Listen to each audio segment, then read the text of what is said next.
Hi everyone, I'm Maddie. And I'm Amber, And and we're Witches Talking Tarot. And today we're diving into a new series, would you call it series, on our podcast. We're going to be discussing and dissecting a little bit different spiritual symbols that you may know and you may not know. So this is our first episode in this series. And we're just going to start out with 4. I would say they're pretty well known. At least modern day, like well known. Symbols. The first one we're going to start out with, if you don't mind, the pentacle. And I'd love to start out with that one because that is known by most people as the symbol of the witch, the modern witch. You know, or the symbol of the Satanist, because a lot of people see a pentacle and they just automatically go Satan worshiper because they're super indoctrinated. Think all witches are Satan worshippers. No, that's true too. That's true too. But I do know you can find this symbol almost everywhere now. I mean, fuck, you can go to Books a Million. I mean, you know what? But there's one of our local quote-unquote witchy shops where I couldn't find a pentacle in the place, and that's why I don't shop there. So I'm just saying, like, I think my point is, I think there might be even some bias in the witchy community, not just outside of the witchy community, against the pentacle from the. I love it. This is my favorite one. Oh, I got one on too, don't I? Yes, the cauldron pentacle. Cauldron pentacle for my witchy self. And that is not a specific sigil. That is just a beautiful necklace my sister got me from Salem, Massachusetts. Yeah, and so to be clear, when we say pentacle, what the pentacle is, it is a 5-pointed star, i.e. a pentagram, inside a circle. And that is what makes it the pentacle, because the pentagram is the 5-pointed object, i.e. the 5-pointed star. And the pentagram has been in use in Greek culture. Yes. The pentagram is actually older and has been used longer than the pentacle, which is the enclosed star. Yes. And the pentagram has been used since the Greeks used it as long ago as 7th century BCE.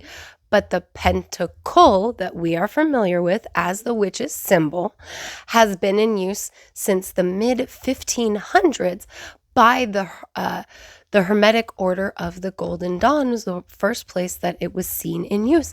And it has strictly been used for magical purposes. For spell casting and the craft. And it was also on the original tarot cards, right?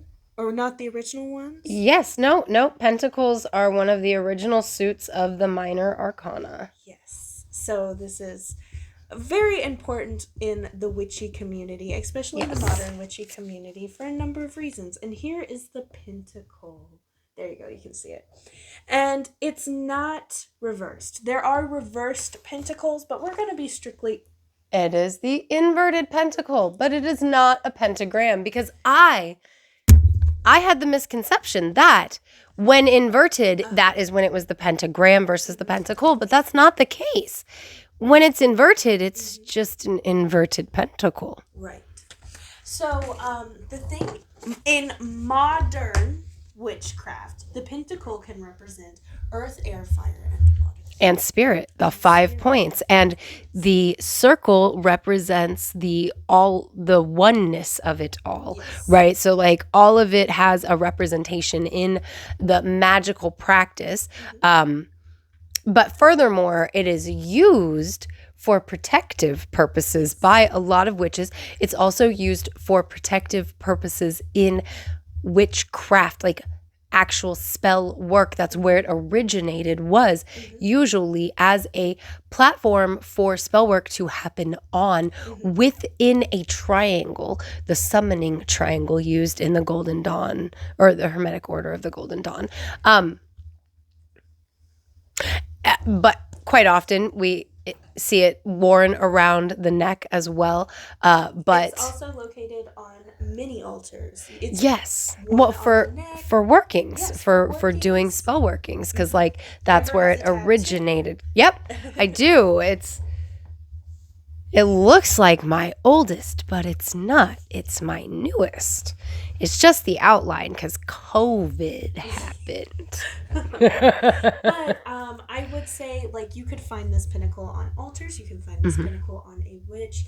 It is most associated with witchcraft, I think. Yeah, yeah. Now, the inverted pentacle, I didn't do much research on the inverted pentacle, but I know it is used by modern Satanists. Yep, it is. And I mean, because you can look at like the Baphomet face overlaid over the inverted pentacle, because when you invert that pentacle, all of a sudden the top points are the horns, the side points are his ears, and the bottom is his like goatee chin thing going on, you know? They mean two very drastically different things. Right, Two they very do. drastically different people. Yes, and again, the the pentacle wasn't created to be inverted and used for Satanism.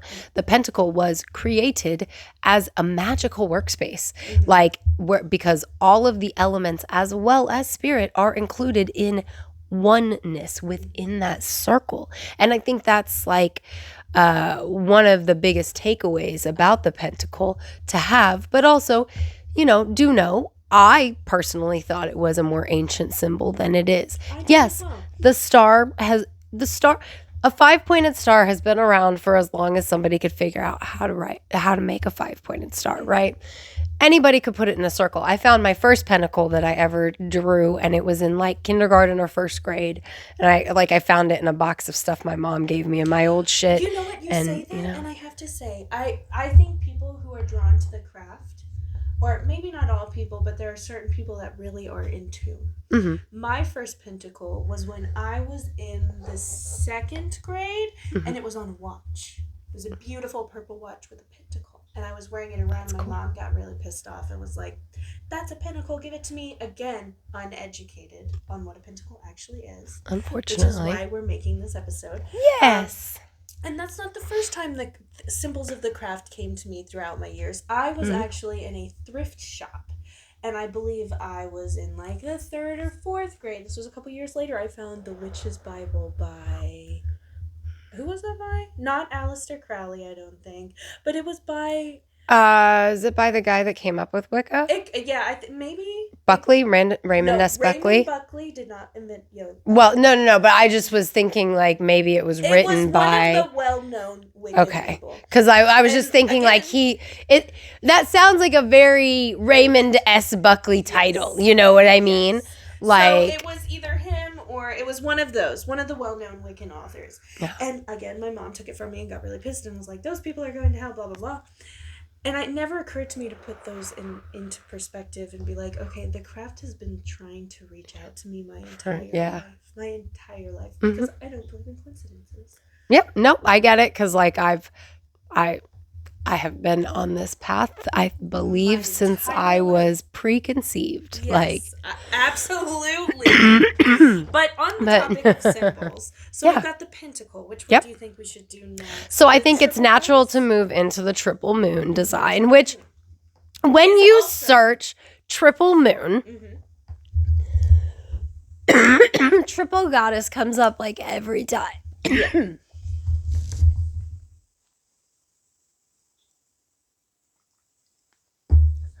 Weather's changing. Like I inhaled some dust. I'm so sorry. That sucks. No, it's okay. I apologize. Yeah. But I think the triple moon is... Okay. But it automatically does a thing. Stir the thing. Okay. Oh, I don't think so. Okay. Yeah. Sorry, we're making rice and chili. Yeah, because dinner. It's got to be done. Anyway. And yeah. Triple moon and the triple goddess always come up together. Yeah, they do. Like, I couldn't find triple moon iconography. Like, well, that's not, okay. Let me rephrase.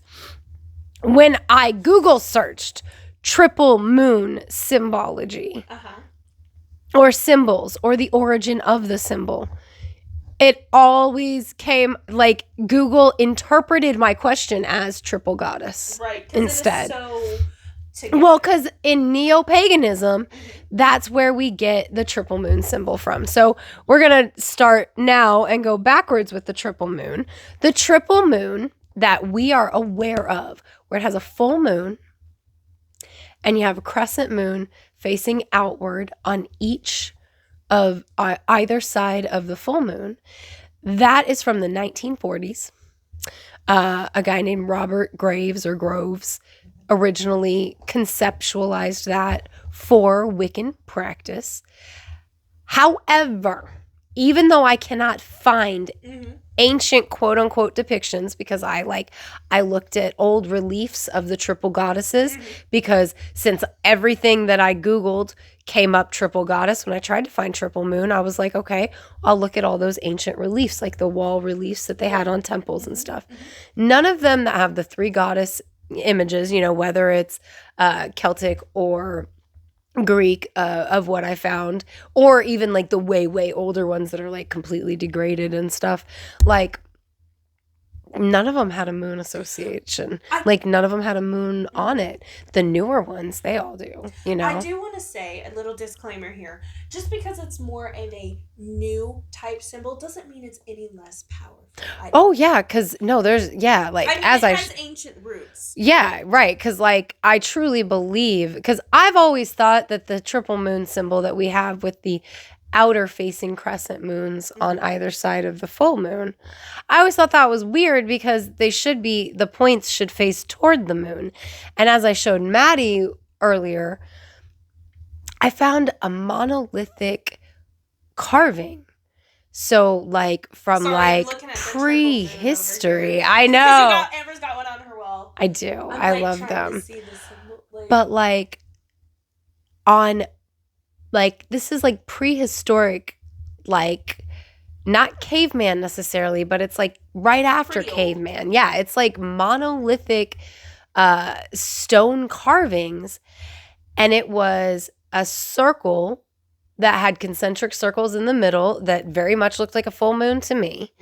And then on either side of it, it had a crescent shape that had things going on inside of it that were facing inward. Yes. And so to me, I truly believe they think this might be a depiction of an eclipse. I think that was a triple moon symbol personally. I agree.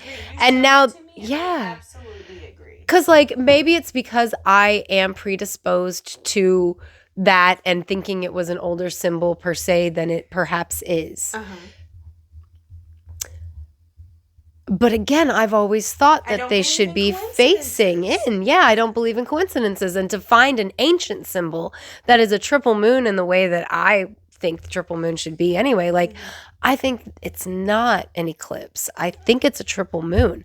So while Maddie talks about triple moons and what they are in new paganism, I'm going to do the little doodle to show the YouTubey. So in modern day paganism, the triple moon represents the triple goddess, more often than not, depicted as the maiden, the mother, and the crone. Now, the maiden is obviously the start, the first moon, the mother being the full moon, which in my opinion makes sense because the mother is full, her womb is full.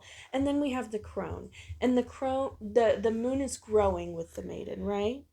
And then we've got the full moon, and then with the crone, the moon's waxing. It's or waning, whatever. We're getting to that end of life sequence, and it's an honestly very beautiful symbol. Yes, it's more of a modern symbol, but I don't think what we know of it is more of a modern symbol, but I don't think that makes it any less powerful. Power is put behind the symbol. That's why I spent so much time looking for the ancient origins. That is how I got down to monolithic carvings, because I was convinced it had to be older than what we because everything kept saying neo-paganism, and I was like, but that's gotta be more to it.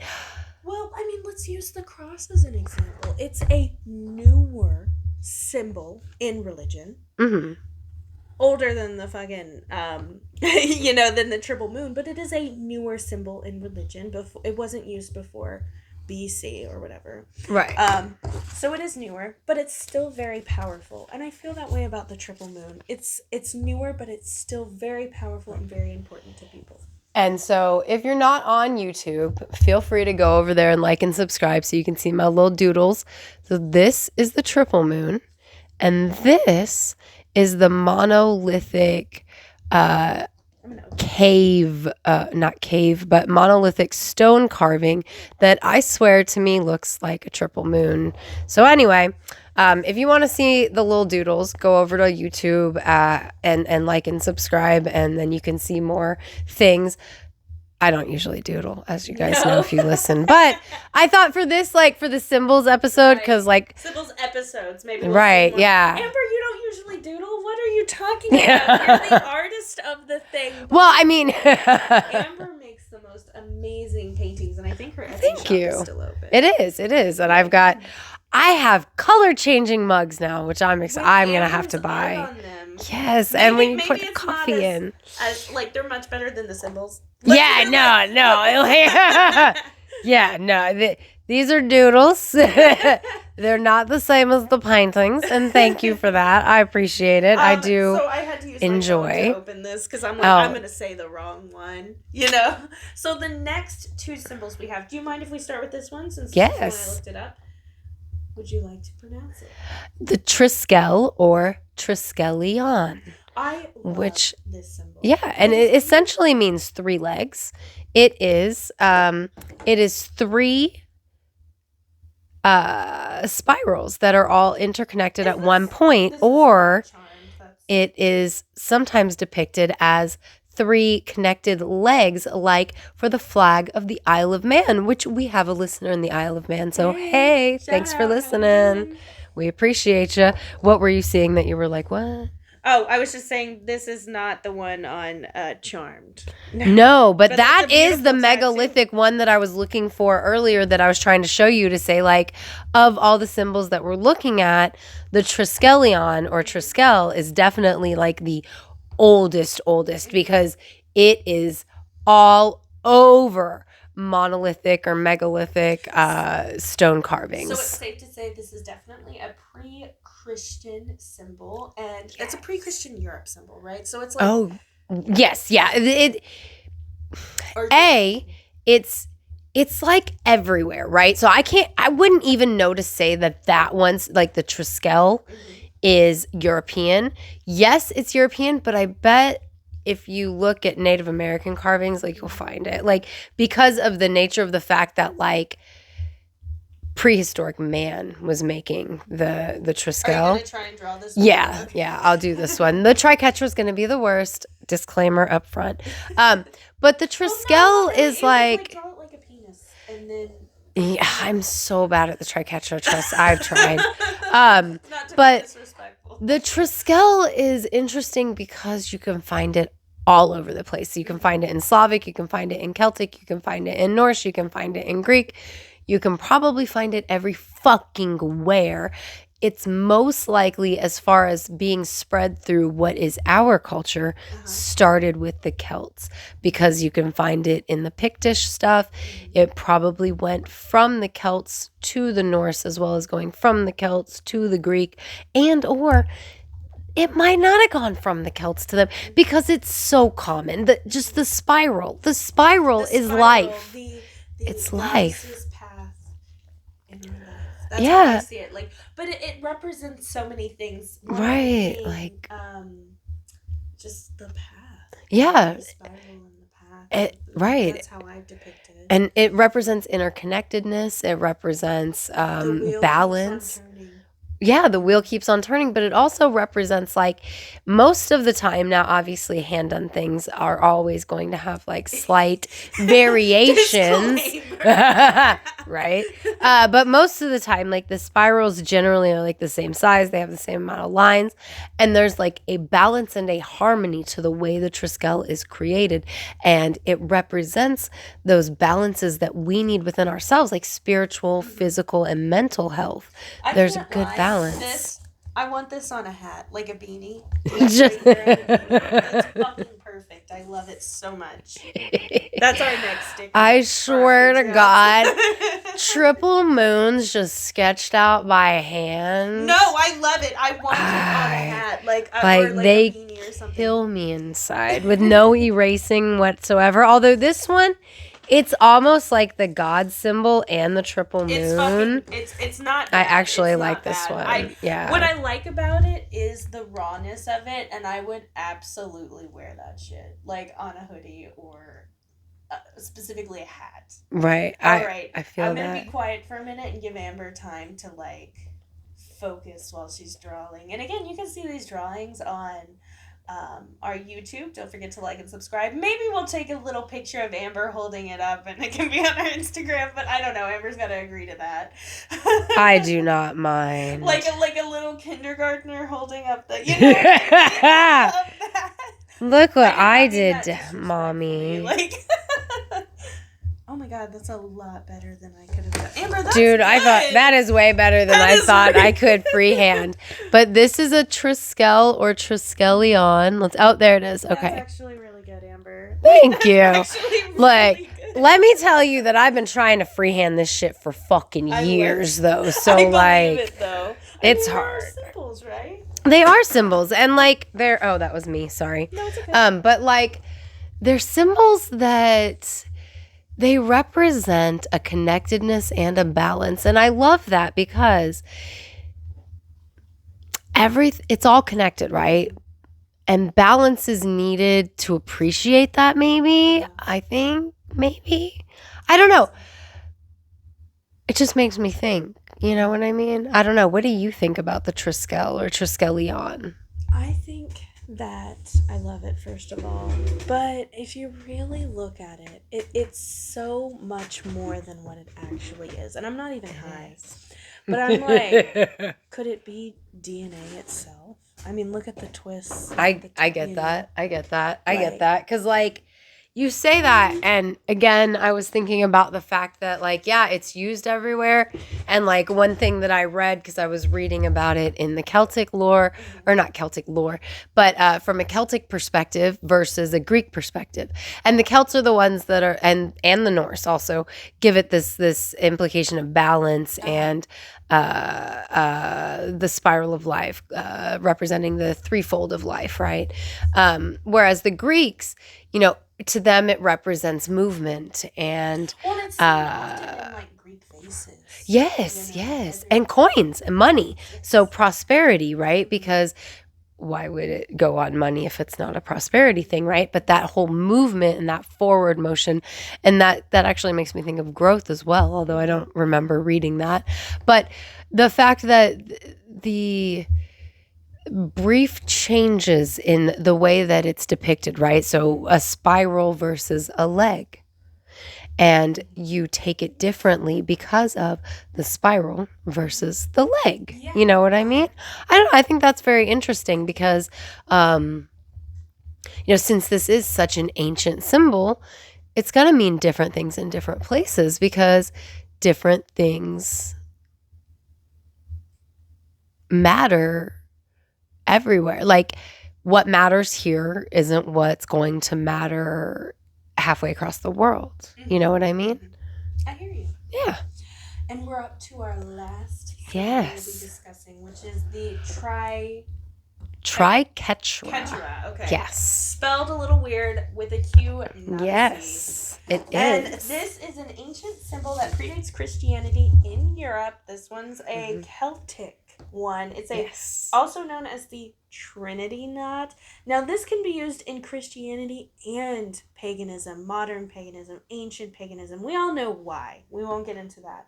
But no, we can totally get into that. Oh, okay. Christianity got their symbols from the places they took over because it made it easier for the people, to convert when you're already using their symbols. Like, no, we will get into you know what? You know, we once had these young men listen to us and not understand that we know.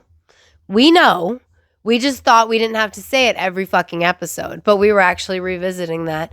So I just thought, you know what? Let's go ahead and say it. Because you know what? We don't say it in every episode, but we know. We do. But we are well educated. It can be used in both Christian and pagan practices or spirituality. It is a 3, a symbol 3, which means in paganism it also often Oops. represents the maiden, the mother, and crone. In Christianity, it represents, or Catholicism, it represents the Father, the Son, and the Holy Spirit. But it can also represent life, birth, or rebirth, life, Life and and death, death. which Yep. I love. It's such a beautiful. It's Well, and that it can, constant circle, right. And or it, whatever.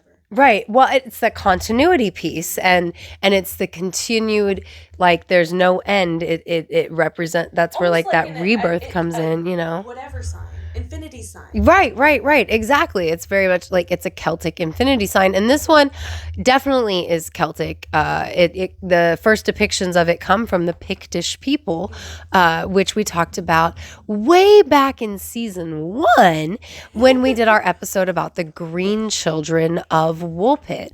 So you got to listen to that, and my dog's got to shut the fuck up. We're filming in the. We're filming in They had been quiet for They weeks, have. so like we've This is been a not first. putting them away anymore. She's just being a hoe dog. So But what's really funny is like with the research, it's supposed to represent, and it does represent. There is no beginning, there's no ending, and it reminds me very much of the snake symbol, which I'm sure we'll talk about later. yes, But then I remembered a Ouroboros. meme that was like, "What's wrong with the snake? Is he stupid?" Yeah, I you thought sent me was that so- shit. That was I hilarious. thought that was so funny. All right, so sometimes the triquetra is depicted like this, where it's just these 3. To me, they almost look like 3 leaf-like objects. They do, you which know? is very like go-to for I think Celtic. Yeah, You no, know, I agree. Very leafy, very greeny, and then sometimes there's this nifty little circle around the No, middle. I don't think there's any difference between the circle and not. No, yeah, really. It all represents the same thing of that continuity, that connectedness, the So people balance. often wear this as a necklace, like the pentacle. Yep. For a number of reasons, but like Christians can wear it as a necklace. They often wear it as a necklace. Pagans can wear it as a necklace. I see it more of a reminder. There is no beginning. There is no ending. There is birth. There is life. There is death. I like that. And of course, we've got the holy, the Holy Trinity of but I like religions. Right, exactly, because I was going to say it's, the Christian viewpoint is just a patriarchal viewpoint of the male aspect versus or the the female female, aspect. right. And I will say, I'm going to say, if you're a pagan or a witch in the closet, unfortunately, I think this would be a very good symbol to wear. Yeah, because it's neutral. Duality. Right, It's yeah. neutral. So you will know what it represents without being so obvious as to wearing a pentacle. Right, and most people that are familiar with the symbol are going to put their own connotations on it, and if they are Christian or especially Celtic Christian faith, Catholic or Protestants. There's Irish Protestants. Sorry, there was a whole war about it. Sorry, look, have you ever seen Dairy Girls on Netflix? Oh my God, do you guys watch Dairy Girls on Netflix? Is it like a British Oh, it's an Irish show. Oh, It's Irish. It's about these kids that are like teenagers in a Catholic school during the conflict in in Ireland between the Catholics and the Protestants. I have and not seen it, but I hear it's fun. It's hilarious. I am I'm having a deja vu moment, and I realize I have talked about it on this show to you and told you about it. I love that show. It's so funny. I remember why I told you about it. I don't know if it was on the show, but one of the girls from Bridgerton is also on Dairy Girls. So the gossip girl from Bridgerton is also a lesbian on Dairy Girls. Cool. Yeah, she comes out in season 2 as a lesbian. Oh, that's awesome. Yeah, nice. It's her season on Bridgerton next season. She's the main girl. I don't know how they're going to do it. Dairy Girls ended. I won't spoil it because it's so recent, but man, I fucking cried. Damn, Dairy Girls ended this year, and so did Res Dogs, and both of their last episodes, they made me fucking cry. Did Res Dogs end or was it canceled? It said it ended. I don't know if it was canceled. Like everything that I saw was like, this is the final season. And I mean, like, it like wrapped everything up. Okay, You know, so it was like a wasn't just complete wrap randomly up. canceled. Yeah, no. Okay, It was a gotcha. complete fucking wrap up. Like, oh my God. I love that fucking show. Are there Anyway. any symbols that you want us to talk about that you're Yeah. interested in learning more about? Or that you want represented on this podcast? Let us know in the comments if you are watching us on YouTube. And don't forget to like and subscribe. You can also find us on Instagram at Witches Talking Tarot and Facebook at Witches Talking Tarot. Yes, and thank you to Victoria and Pam and Death by DVD and Melissa. We appreciate you being our patrons and helping support the show with your money, and hopefully you enjoy the content you get as our patrons. If you would like one of these nifty shout outs and access to all the fucking cool ass content that our other patrons have gotten access to, you can become our supporter at patreon.com/Witches Talking Tarot. And real quick before you close it out, I'm just going to pitch that we do the Celtic Cross and the Ankh in a future episode, and may as well throw in some other crosses. Well, and I was just going to say, our next Patreon only episode, we're going to be discussing... Well, our next page, so we have the February Patreon only episode. The March episode. Well, right? the February one is about to get released. So if you guys want to get in on that action, where Dustin from Dustin Can Read and Watch and the Rewatch Recap, hey buddy, thanks for listening. If you want to hear us talk to him while he gets out his big book of birth dates, you can check that out on our Patreon any day now, because I just finished editing the other day. Yay! And then in March, we're going to be talking about Beetlejuice. Fuck yeah, because fucking... Beetlejuice. Oh, I realized I was doing a weird thing with my hand, and I had to change it because it was looking weird off camera. Well, thanks for sitting with us for a spell.